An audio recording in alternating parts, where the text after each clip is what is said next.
வருகிற 20ஆம் தேதி நாடாளுமன்ற கூட்டத்தொடர் தொடங்குகிறது. மிகுந்த எதிர்பார்ப்பை உருவாக்கியிருக்கிற தொடராக குறிப்பாக நாடாளுமன்ற தொகுதிகளுக்கான மறுவரையறை தொடர்பான சட்டம் மீண்டும் இந்த மசோதாவை அறிமுகப்படுத்த அதை நிறைவேற்ற பிஜேபி அரசு முயற்சிக்கலாம் என்று தெரிகிறது.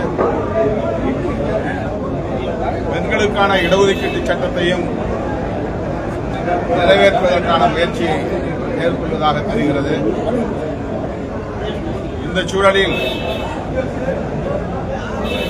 எதிர்க்கட்சிகளின் ஒற்றுமை என்னவாக இருக்கும் என்கிற கேள்வி எழுந்துள்ளது. குறிப்பாக தமிழ்நாட்டை பொறுத்தவரையில் திராவிட முன்னேற்றக் கழகத்தின் நிலைப்பாடு என்னவாக இருக்கும் என்கிற கேள்வியும் உள்ளது. நாடாளுமன்ற தொகுதிகளுக்கான மறுவரையறை சட்டம் நிறைவேற்றப்பட்டால் தென்னிந்திய மாநிலங்களின் தொகுதி எண்ணிக்கைகள் மிகவும் ஒப்பீட்டளவிலே குறைவாக இருக்கும் என்கிற ஐயம் அல்லது அச்சம் உள்ளது. வட இந்திய மாநிலங்களின் தொகுதி எண்ணிக்கை பல மடங்காக உயரும். தமிழ்நாடு உள்ளிட்ட தென்னிந்திய மாநிலங்களின் தொகுதி எண்ணிக்கைகள்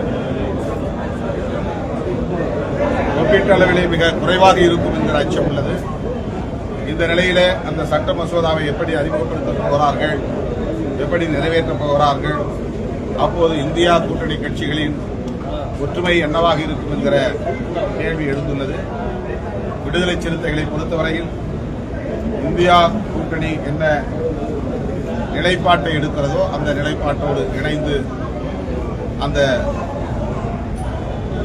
சட்ட மசோதாவை தென்னிந்திய மாநிலங்களுக்கு பாதிப்பு ஏற்படுத்துமையானால், அந்த வகையில் இருக்குமேயானால் எதிர்த்து நிற்போம், முறியடிப்போம்.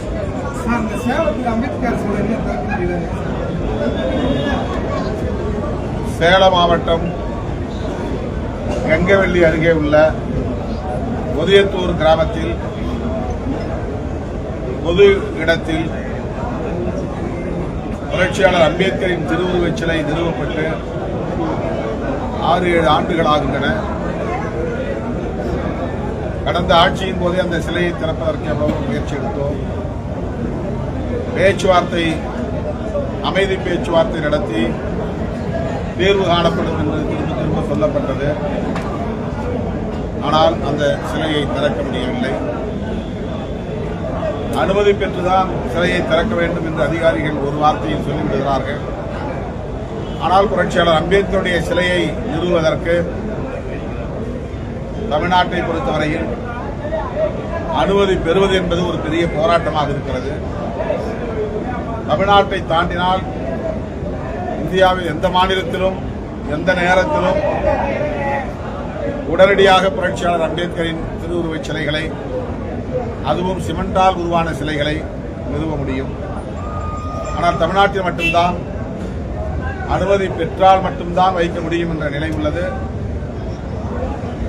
அதுவும் வெண்கல சிலை தான் வைக்க வேண்டும், சிமெண்ட் சிலைகள் வைக்கக்கூடாது. அந்த வெண்கல சிலை நிறுவக்கூடியவர்கள் தான் அதை பராமரிக்க வேண்டும், அல்லது பராமரிப்பதற்குரிய டெபாசிட் தொகையை உள்ளாட்சி அமைப்புகளுக்கு செலுத்த வேண்டும் என்றெல்லாம் பல வரையறைகள் உள்ளன. அம்பேத்கரின் சிலைகளை சுற்றி இரும்பு கம்பிகளால் ஆன கூண்டுகளை வைத்திருக்கிறார்கள். இதுவும் அம்பேத்கரை அவமதிக்கிற ஒரு செயலாகத்தான் இருக்கிறது. புதிதாக ஆட்சி பொறுப்பேற்றிருக்கிற தாவேக அரசு இந்த பிரச்சனையில் கூடுதல் கவனம் செலுத்தி புரட்சியாளர் அம்பேத்கரின் சிலைகளை மூடியிருக்கிற இரும்பு கம்பிகளை எல்லாம் அகற்றுவதற்கு முன்வர வேண்டும். அவருடைய திருவுருவச் சிலைகளை நிறுவுவதற்கு அனுமதி பெறுவதற்கான வழிமுறைகளை இலகுவாக்க வேண்டும். மாவட்ட ஆட்சித்தலைவரே அனுமதிக்கக்கூடிய வகையில் அரசாணைகளை வெளியிட வேண்டும் என்று விடுதலை சிறுத்தைகள் கட்சி வேண்டுகோள் விடுக்கிறது. உதயத்தூரிலும் விரைந்து அந்த சிலையை திறக்க ஆவண செய்ய வேண்டும் என்று தமிழக அரசுக்கு விடுதலை சிறுத்தைகள் கட்சி வேண்டுகோள் விடுக்கிறது. அந்த பிரச்சனையிலே மறியல் போராட்டம் நடத்திய தலித் அல்லாதவர்கள் மீது வழக்கு இல்லை. ஆனால் அரசாங்கம் சொல்லி சிலையை திறந்து வைத்த தலித்துகள் மீது தாக்குதல், கொலை முயற்சி வழக்கு, 50க்கும் மேற்பட்டவர்கள் மீது வழக்கு, பல பேர் கைது, அதிலே பள்ளி கல்லூரி மாணவர்கள் 10 பேர் வழக்கில் சிக்கியிருக்கிற அவலம். எனவே இதை தமிழக அரசு பரிசீலிக்க வேண்டும். பள்ளி கல்லூரி மாணவர்கள் மீதான வழக்குகளை திரும்பப் பெற வேண்டும். அவர்கள் கைது செய்யப்பட்டிருந்தால் உடனடியாக விடுதலை செய்ய வேண்டும். கைது செய்யப்பட்ட அனைவரையும் விரைந்து விடுதலை செய்ய வேண்டும் என்றும் கேட்டுக்கொள்கிறேன். நெறியாளர் விஜயன் 2 நாட்கள் காவல் நிலையத்தில் வைத்து விசாரணை பண்ணி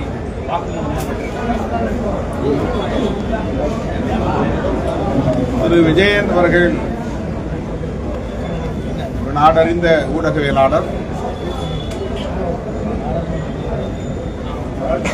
அவர் மீது சந்தேகப்பட்டு விசாரணை என்கிற பெயரால் நள்ளிரவு வேளைகளில் இழுத்தடித்து அலைக்கழித்திருக்கிறார்கள். விசாரிக்க வேண்டாம் என்று நாம் சொல்லவில்லை. காவல்துறைக்கும் அரசுக்கும் உள்ள அதிகாரம் அது. ஆனால் அவரை உளவியல் ரீதியாக அச்சுறுத்த வேண்டும் என்கிற நோக்கத்தில் செயல்பட்டதை போன்ற ஒரு கருத்து உருவாகி இருக்கிறது. அந்த நடைமுறை எவ்வாறு இருக்கிறது? இந்த போக்கு ஜனநாயகத்திற்கு உகந்ததல்ல. மாண்புமிகு முதலமைச்சர் அவர்களின் கவனத்திற்கு இதை முன்வைக்க கடமைப்பட்டிருக்கிறோம். ஊடகவியலாளர்களின் சுதந்திரத்தை பறிக்கும் வகையில் அல்லது அச்சுறுத்தும் வகையில் காவல்துறையோ அல்லது மற்ற துறைகளைச் சார்ந்த அதிகாரிகளோ செயல்பட அனுமதிக்க கூடாது. திரு விஜயன் அவர்கள் அச்சுறுத்தப்படுவது கவலை அளிக்கிறது. இந்த போக்கை கைவிட வேண்டும் என்று வேண்டுகோள் விடுக்கிறோம். இந்த போக்கையும் கண்டிக்கும். சார், கர்நாடக அரசு மேகதாது அணை கட்டுற இடத்துல சர்வே பண்ணியிருக்கிறாங்க, படிக்கட்டுகள் அமைச்சிருக்காங்கன்னு சொல்லி நேரடியாக களத்தில் போய் பார்த்துருக்காங்க. இந்த மாதிரி நடவடிக்கைகளை நீங்கள் பாராளுமன்றத்தில் குரல் கொடுப்பீங்களா? அது இந்தியா கூட்டணியோட முடிவு என்னவா சார்? இந்தியா கூட்டணியில் எப்படி முடிவெடுப்பார்கள் என்று எனக்கு தெரியவில்லை. ஆனால் இந்தியா கூட்டணி கூட்டம் நடைபெற்றால் இந்த பிரச்சனையை விடுதலை சிறுத்தைகள் கட்சியின் சார்பில் நாங்கள் கொண்டு செல்வோம். நாடாளுமன்றத்திலும் எங்கள் குரல் ஒலிக்கும். தமிழ்நாடு முதலமைச்சர் விரைந்து செயல்பட்டு அதனை முறியடிப்பார் என்று நான் நம்புகிறேன். சார், இப்ப இடைத்தேர்தலுக்கு முன்பாக பாமக சேர்ப்பதற்கான ஒரு திட்டம் இருக்க மாதிரி அவங்களோட இணக்கமான போக்கை பார்க்கும்போது அப்படி ஏதோ திட்டம் இருக்குமா? திட்டம் இருக்குமா இல்லையான்னு அவங்க தான் சொல்லுங்க. என்கிட்ட கேட்டாங்க. அவங்களோட இணக்கமான ஒரு போக்கை கடைபிடிக்கிறாங்க. எல்லோரோடையும் இணக்கமா இருக்கலாம். அதனால ஒரு தப்பு இல்லையே. கொள்கை வேற, கொள்கை பகைங்கிறது வேற, தனிப்பட்ட முறையில் நட்பு பாராட்டுவதுன்றது வேற. பாஜகவுக்கு எதிராக தாவேக திமுக ஒன்றிணைங்க. அது மாதிரி பாஜக எதிராக பாமக வந்தால் விசிகவும் பாமகவும் ஒன்றிணைந்து செயல்படுவாங்க. பாமகவின் கடந்த கால நடவடிக்கைகள் பாஜகவை ஒட்டியே இருந்ததனால்தான் நாங்கள் அப்படி ஒரு நிலைப்பாட்டை எடுக்க நேர்ந்தது. நீங்கள் யூகமான ஒரு கேள்வியை எழுப்புகிறீர்கள். அந்த யூகமான கேள்விக்கு நானும் யூகமாக ஒரு பதிலை சொல்ல முடியாது. எங்கள் நிலைப்பாட்டில் நாங்கள் உறுதியாக இருக்கிறோம். சாதிய மதவாத அரசியலை உயர்த்தி பிடிக்கிற கட்சிகளோடு தேர்தலுக்காகவும் கூட நாங்கள் கூட்டணி உறவை வைத்துக் கொள்ள மாட்டோம் என்பதில் இன்றைக்கும் உறுதியாக இருக்கிறோம். சார், தாவேகாவோட கூட்டணியில் இருக்கிற கட்சிகளுக்குள்ள ஒரு இணக்கமான சூழ்நிலை இருக்குன்னு நீங்க நினைக்கிறீங்களா சார்? இப்ப மதிமுகவோ இல்ல அந்த மற்ற தாவேகாவுக்கும் விடுதலை சிறுத்தைகள் கட்சிக்கும் நல்ல இணக்கம் நிலவுகிறது. எங்களுக்கு இடையில் என்ற இடைவெளி கடந்த கால ஆட்சியில கூட அந்த லாக்அப் நடந்துச்சு. இப்ப சபரிமலை மாற்றத்தினாலே சிறைச்சாலையில் அடிச்சு அது ரொம்ப கொடிய ஒரு நிகழ்வு, துயரம் நிறைந்த ஒரு நிகழ்வு. அதனை எண்ணி உள்ளபடியே வேதனைப்படுகிறோம். அந்த வழக்கை சிபிஐ விசாரிக்க வேண்டும் என்று அந்த குடும்பத்தை, சபரியுடைய குடும்பத்தை சார்ந்தவர்கள் கோரிக்கை எழுப்புகிறார்கள். அதனை முதலமைச்சர் பரிசீலித்து அந்த குடும்பத்தை சார்ந்தவர்களின் உணர்வுகளை மதித்து சிபிஐ விசாரணைக்கே ஒப்படைக்க வேண்டும் என்பது என்னுடைய வேண்டுகோள். பழனி கோவிலிடம் பத்திரப்பதிவு செய்யப்பட்டதில்ல, அமைச்சருக்கு தொடர்பு இருக்குன்னு சொல்றாங்க. ஆனால் அது தொடர்பான அதிகாரிகள்லாம் சஸ்பெண்ட் செய்யப்பட்டிருக்காங்க. இதில் உங்களோட கருத்து என்ன சார்? கோவிலோட கடந்த ஆட்சியில பலமுறை தடுத்து நிறுத்தப்பட்ட ஒரு அரசியல் அதை தடுத்து நிறுத்தியிருக்கோம். அப்படி ஒரு முறைகேடா நடக்கிறது இப்ப வந்த உடனே 1 மாதத்துக்குள்ள இவ்வளவு பெரிய முறைகள் எல்லாம் இல்லை, அதுக்கு அமைச்சர் சில விளக்கங்களை தந்திருக்கிறார். அதில் சம்பந்தப்பட்டவர் மீது அங்கு கடுமையாக நடவடிக்கை எடுப்போம் என்று சொல்லியிருக்கிறார்.